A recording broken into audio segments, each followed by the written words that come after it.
konečně přichází ke slovu výuka toho, co v tom životě opravdu potřebujeme. Co je C-Learning? C-Learning je inovativní vzdělávací program, díky kterému poskytujeme pedagogům a dalším vzdělávatelům nástroje pro posílení psychické pohody. Komu je program určený? Program jsme vytvořili hlavně pro učitele mateřských, základních a středních škol.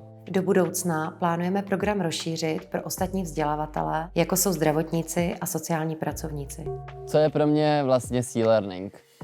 Tím, že jsem vyrůstal v křesťanské rodině a měl jsem takový jako perfektní život, skoro až boží, tak jsem nepoznal vlastně takové ty špatné věci, co jsou na světě. A nemyslím tím jako nějakou válku nebo hladomor nebo záplavy a takovéhle věci, ale spíš, co si lidi navzájem dělají, jak se psychicky týrají, kradou a ubližují si. A v dospělosti vlastně jsem to potom víc poznal, jsem nějaké věci jako zažil nebo udělal a do toho se mi ještě zamíchala škola, do které se mi moc nechtělo chodit a nebavilo mě to tam. S nějakýma učitelema to bylo super, s nějakýma vůbec a to mě mrzelo, tak jsem se rozhodl, že bych chtěl ten systém toho školství nějakým způsobem změnit, tak jsem začal studovat na pedagogické škole. Zároveň jsem přitom našel projekt C-Learning a celkově Soucit. A uvědomil jsem si vlastně, že když učitel je vyrovnaný a šťastný, tak i žáci se budou potom mnohem líp vzdělávat a bude to hlavně bavit. Takže já bych nazvala program C-Learning takový program jako návrat k hodnotám, návrat k lidským hodnotám, aby se pozvedla důstojnost toho člověka. A zjistila jsem, že něco v tom českém systému chybí. Že to je vlastně to, co se v tom zahraničí běžně děje, aniž by se to nazývalo C-Learning, ale prostě se to tam žije a ty učitelé se podle toho tak chovají. Protože už vlastně jenom, když se zaměříme na to, že C-Learning je propojení mysli a srdce, tak mě to hodně rezonuje i vlastně s jogou, kterou jsem pak začala dělat. Neboť to je taky propojení těla, srdce a mysli. Tak já si na práci jeho svatosti Dalaj Lamy velice vážím to, jak on zdůrazňuje význam nenáboženské spirituality a nenáboženské etiky.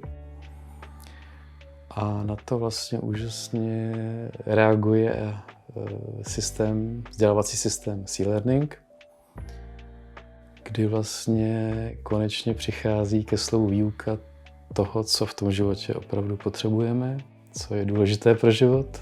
To znamená nejenom poznatky a znalosti, ale i to, jak rozvíjet empatii, jak vlastně zvládat emoce, jak vlastně být tím lepším člověkem, mít to dobré srdce, které vlastně u svatost Dalaj Lama velice zdůrazňuje, že to je pro život to podstatné.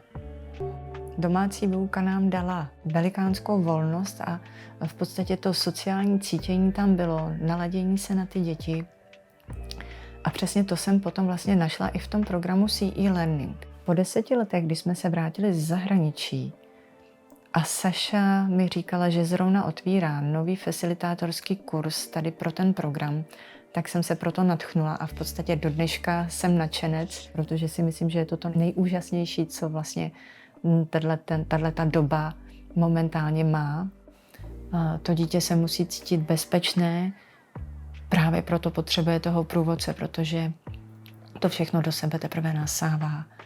A kvalita toho učitele je důležitá.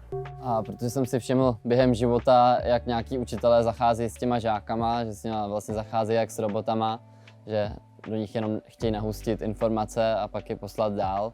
Ty učitelé by vlastně měli pochopit to, že dítě potřebuje mnohem víc, než jen naspat do hlavy informace. Kdyby celkově celý svět měl trošku víc soucitu a porozumění s ostatníma, tak si myslím, že by nám všem bylo mnohem líp.